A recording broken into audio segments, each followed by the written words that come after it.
Praise the lord. నిజమైన స్వరం. August 20, 2025 Holi prayer home సంఘం వారి అనుదిన వాగ్దాన పరిచర్య. నా నామమందు భయభక్తులు గలవారగు మీకు నీతి సూర్యుడు ఉదయించును. మలాకి గ్రంథము 4వ అధ్యాయము 2వ వచనము.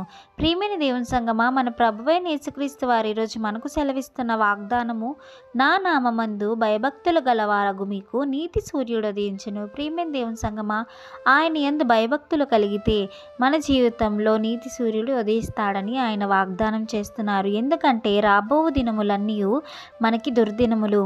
రాబోతున్న కాలమంతయు మనకి తీర్పు కాలమై ఉన్నది. ప్రియమైన దేవుని సంగమా, దినములు చెడ్డవి కనుక సమయాన్ని పోనివ్వక సద్వినియోగం చేసుకోమని వాక్యం సెలవిస్తుంది.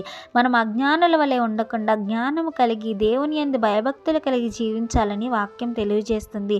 ప్రియమైన దేవుని సంగమా, మన ప్రభువైన యెహోవా మనల్ని హెచ్చరిస్తున్నారు. ఎందుకంటే రాబో దినమందు ఉగ్రత దినం వస్తుంది. నేను వచ్చేది రెండో రాకడలో వస్తున్నాను. ఎవరైతే గర్విష్ఠులుగా దుర్మార్గులుగా ఆయన పట్ల భయభక్తులు లేకుండా జీవిస్తున్నారో వారందరికీ కూడా ప్రభు తీర్పు తీర్చే దినము వస్తుంది. ప్రియమైన దేవుని సంగమా, ఆ తీర్పులోకి మనం రాకుండా ఉండాలి అంటే క్రీస్తు యేసునందు ఉన్న వారికి ఏ శిక్షా విధియు లేదు అని వాక్యం సెలవిస్తుంది. కానీ ఆ శిక్ష నుండి మనం తప్పించుకోవాలి అంటే ఆయన యందు భయభక్తులు కలిగి జీవించాలి. ఆయన మాటకు అంగీకరించి లోబడి బ్రతకాలి. ప్రియమైన దేవుని సంగమా, ఆయన మాట అంటే వాక్యము.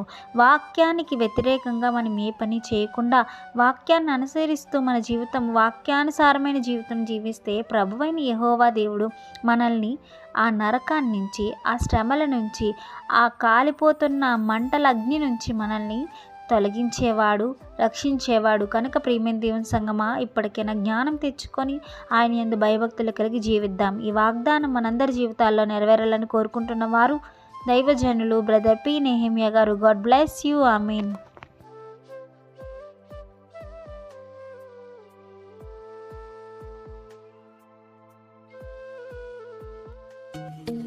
Hi friends, Holi prayer home Gajuwaka సంగమ వారు మాట్లాడిన విలువైన దేవుని సందేశములను మీరు వినటానికి మా యొక్క యూట్యూబ్ ఛానల్ హోలీ ప్రేయర్ హోమ్ను సబ్స్క్రైబ్ చేసుకొని పక్కనున్న బెల్ ఐకాన్ క్లిక్ చేయగలరు.